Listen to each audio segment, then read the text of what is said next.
Hello, welcome back to the channel. Today, we're diving straight into the basics of using Notion for beginners.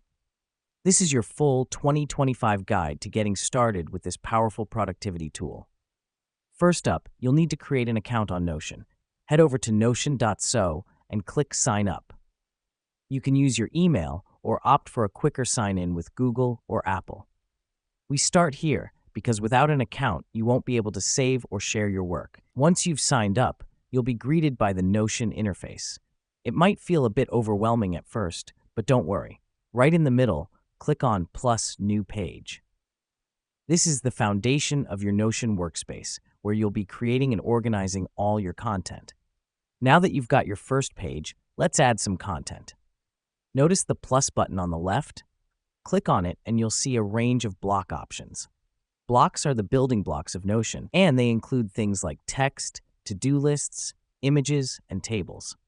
For now, let's add a simple text block. Type in anything you want. The reason we do this is to understand how flexible and versatile Notion can be in managing and organizing information. Next up, let's talk about the sidebar. On the left side of your screen, you'll see a vertical panel. This is your sidebar, where you can navigate between different pages.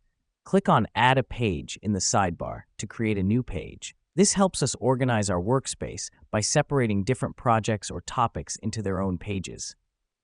Now let's say you've created a few pages and added some blocks, but they're looking a bit plain, right? That's where customization comes in. Click on the at the top right of any block, and you'll see options like color, background, and font. Play around with these to make your pages more visually appealing. This is not just about aesthetics. Customizing your pages can also help you categorize and prioritize information. To wrap things up, let's talk about sharing. At the top right of your page, you'll see the Share button. Click on it to invite others to view or edit your page. This is particularly useful when you're collaborating with others, as it allows you to work together in real time. And there you have it. You've just taken your first steps into the world of Notion. As you continue to explore, you'll find that it's a very powerful tool that can help you stay organized and productive. Thanks for tuning in, and we'll see you in the next video.